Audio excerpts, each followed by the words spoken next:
Badala ya kujisalimisha kwa shetani, inakupasa kumpinga shetani.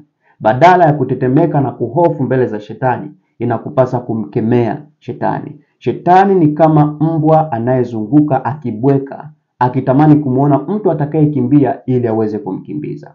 Lakini haikupasi kuwa hivyo kama mtoto wa Mungu. Haikupasi kuwa hivyo kama wanadamu ambao hawamjui Mungu. Inakupasa kumkemea na kumpinga shetani. Badala ya kumkimbia shetani, unatakiwa kumkimbiza wewe. Kitabu cha Petro wa kwanza sura ya 5 fungu la 8, Biblia inasema ya kwamba muwe na kiasi na kukesha, kwa kuwa mshitaki wenu Ibilisi kama simba ngurumaye huzunguka akitafuta mtu aweze kummeza. Hii ndio kazi kubwa ya shetani anayoifanya.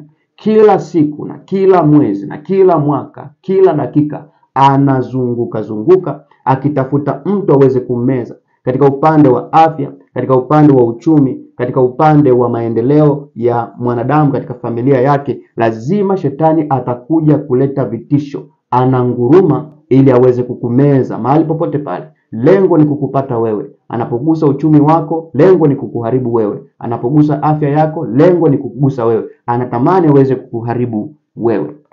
Lakini hali hii inakuwa mbaya zaidi kwa wale ambao hawajajitoa kwa Yesu kuwa Bwana na Mwokozi wa maisha yao. Hali hii inakuwa mbaya zaidi kwa wapagani wasiomjua Mungu. Lakini hii haimaanishi kwamba kwa watoto wa Mungu hakutakuwa na vitisho vya shetani. Biblia imeshatuambia kwamba muwe na kiasi na kukesha, kwa maana adui yetu, mshitaki wetu, anazunguka akitafuta mtu aweze kummeza. Na hivyo basi hata kwa watoto wa Mungu hatuko salama. Biblia inasema ya kwamba imetupasa kukesha na kuomba ili adui asiweze kupata nafasi katika maisha yetu. Haina maana kwamba muda wote utakuwa ukiomba, pana, lakini lazima ubaki katika mstari unaotakiwa. Lazima ubaki katika upande wa Mungu. Lazima uendelee kuwa macho kwa imani.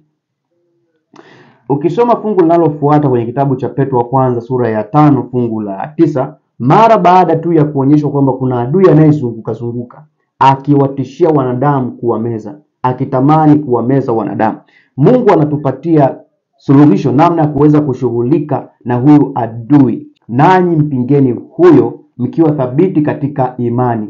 Lazima tumpinge shetani. Badala ya kumkimbia ni wakati wa kumkimbiza. Badala ya kumuogopa ni wakati wa kumkemea. Biblia haikwambii uogope au umkimbie shetani, bali umkimbize ama umpinge kwa uthabiti katika imani. Haupaswi kumuogopa shetani. Jifunze kumgurumia shetani. Yakobo sura ya 4 fungu la 7, Biblia inasema kwamba basi mtiini Mungu, mpingeni shetani naye atawakimbia. Mpingeni shetani naye atawakimbia. Biblia imeshatoa uhakika 100% kwamba inakupasa kumtii Mungu. Unapokuwa ukimtii Mungu, mpinge shetani naye atakukimbia.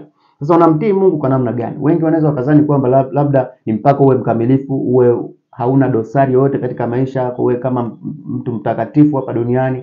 Hapana. Mtii Mungu kwa kile alichokuambia katika neno lake. Liamini neno lake takatifu. Tii neno lake linachosema, alafu litumie kumpinga shetani.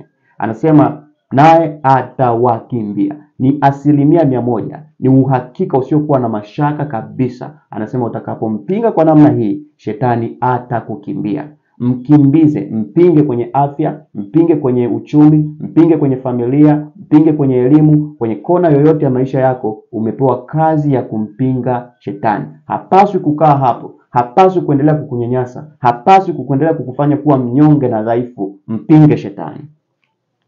Daudi hakumkimbia Goliati.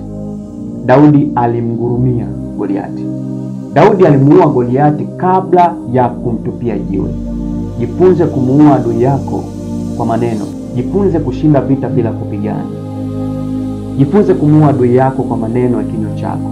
Usikubali kuwa mnyonge kila siku. Wakati wa unyonge umeisha.